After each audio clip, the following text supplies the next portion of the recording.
Hey kiddos! So guess where we are again? That's right, we're at Disney World again. Okay, we're not gonna have a video the whole time. Yeah, I know. We're in line, so I might as well video, right? So yeah, I'm vlogging again. We're at Disney World again. We're in line for Pirates of the Caribbean. That's what's going on. We're gonna be like drunken sailors getting off this thing.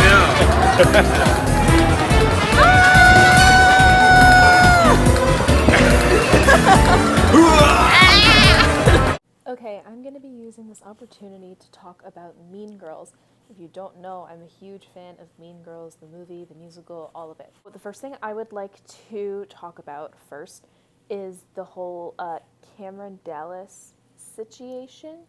So basically, if you're not aware, Cameron Dallas was in Mean Girls. I'm not sure if he still is at this point in time, but there was an audio recording of him singing going around, and it was yikes. It was really, it wasn't good.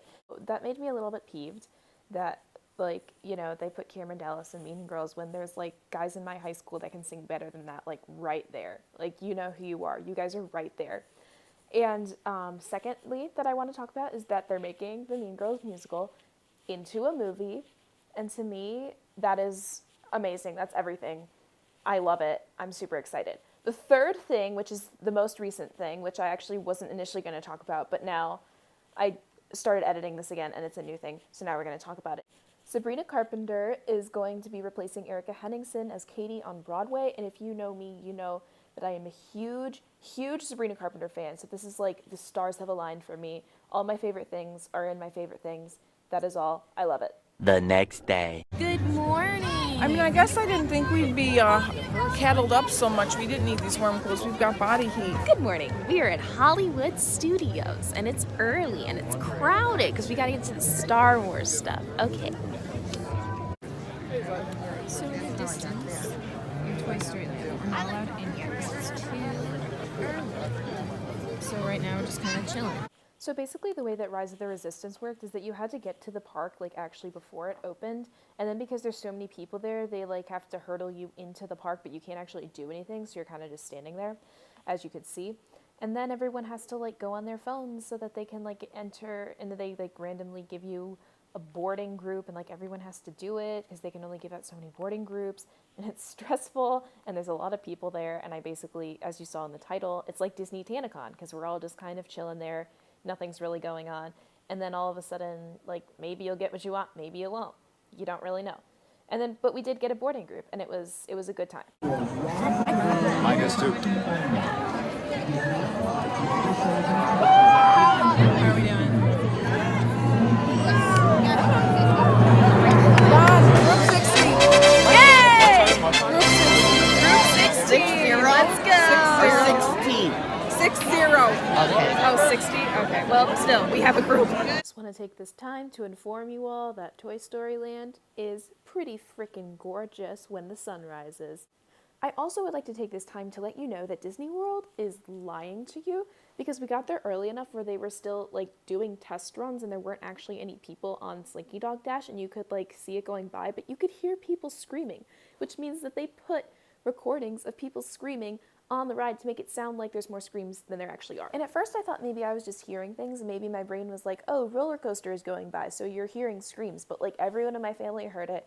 And so yeah, Disney World is lying to you about how many screams you're hearing when a roller coaster goes by, because they have a soundtrack of screams that they play, and I feel lied to. Gosh, look at where we are!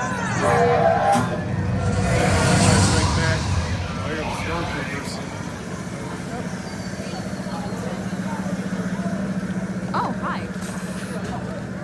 So yeah, Galaxy's Edge was pretty impressive. I basically felt like I was actually in a Star Wars movie, and that was pretty cool. They really nailed it. Everyone's childhood has been leading up to this very moment. Look at her. Look at that. That's pretty freaking cool. Okay, so now let's talk about Smugglers Run. Smugglers Run is the Millennium Falcon ride where you're like piloting the Millennium Falcon, and we actually went on it twice. The line like ticker thing, whatever, basically told us that the line was longer than it actually was, so we didn't wait very long either time. So that was pretty nice considering it's a very new ride. And I had a lot of fun. It was really, really cool. And the second time I got to pull the hyperdrive thing to put us into hyperspace. So that's awesome. Life goals. You helped the resistance, and I did all the profits. What? The First Order will never know we were there. Okay, time to go, so, bye-bye. We better go before he changes his mind. Move along, my friends. You will be intercepting a First Order train shipment of coaxial. Gunners, you play the back. Watch out! That's great.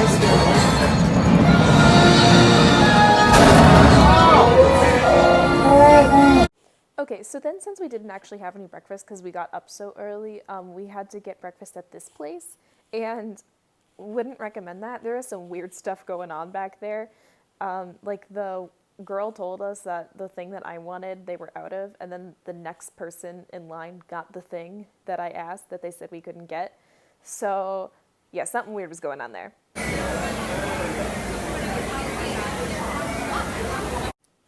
It's my girl Ray. Look at her go. Look at her. Yes, queen. Do do do do. Do do do do do do do do. Do do do do do do do. Then over here we got the droid shop. It looks pretty cool. We didn't buy a droid or a lightsaber because I don't have the money for that. It's way too expensive.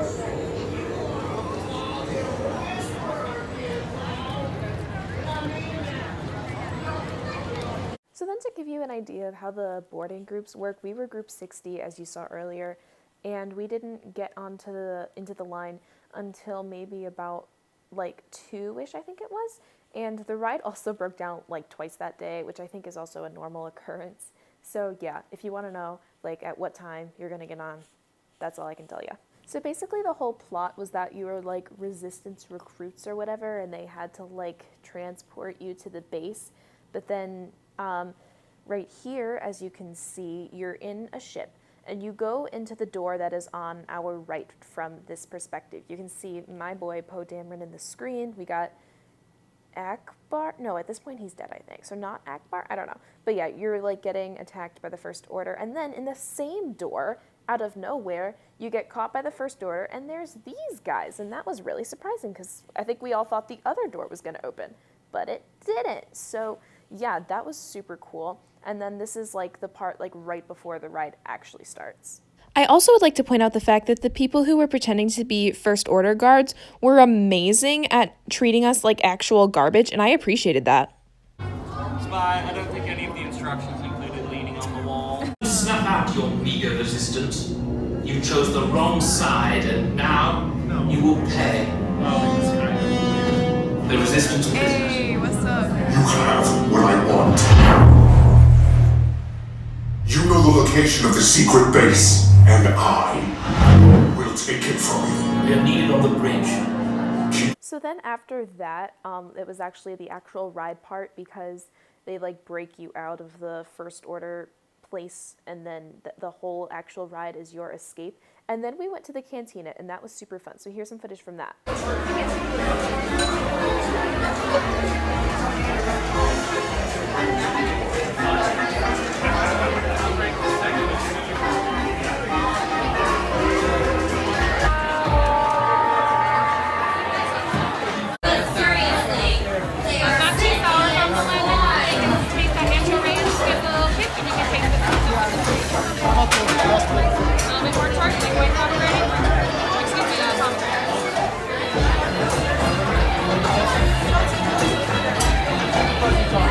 Let's calm down.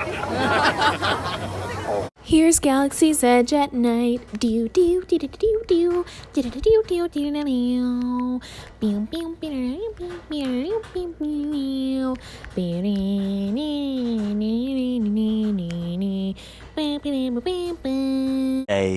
So at Animal Kingdom, we got there early enough where we could go on the Avatar ride. We only had to wait an hour. But the really weird thing about that was that we didn't wait in like the part that was actually supposed to be like the waiting part that you wait an hour for, like the actual like structure that you wait for, like you waited outside of that for an hour.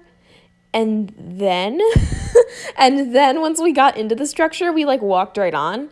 Yeah, and then we went on the other Avatar ride, which is like too short, I feel like. Like there's not really that much there, but it's very pretty and the music is nice.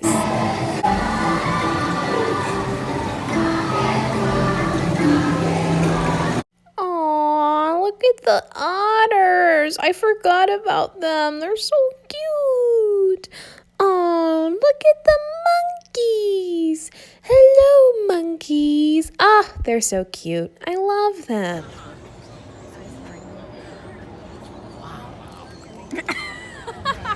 Day 4.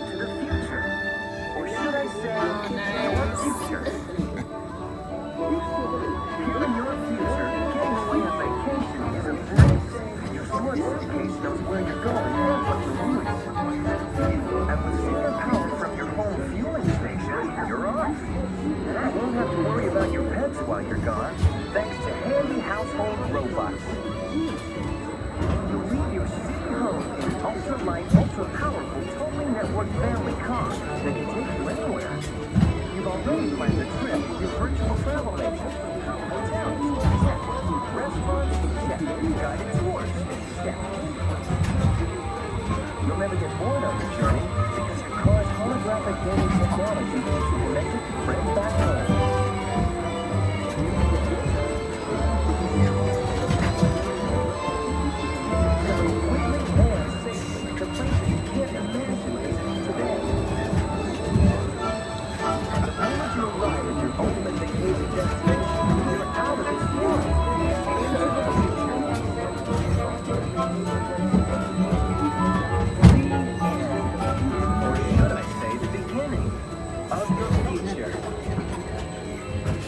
So at Epcot, they had like this art festival thing, and they had a lot of good food there. So the thing that you're looking at now originally looked like this. And so, yeah, by the time I started recording, it looked like that. And it was pretty good. It was a really weird taste, but I didn't hate it. This thing, oh yeah, this was like a bread bowl with cheese, and that was pretty good, and I liked it. Oh yeah, here's some guy on a chair. He's always there. He's a pretty chill dude. He's on chairs. And then I don't know what that is, but I thought it was funny.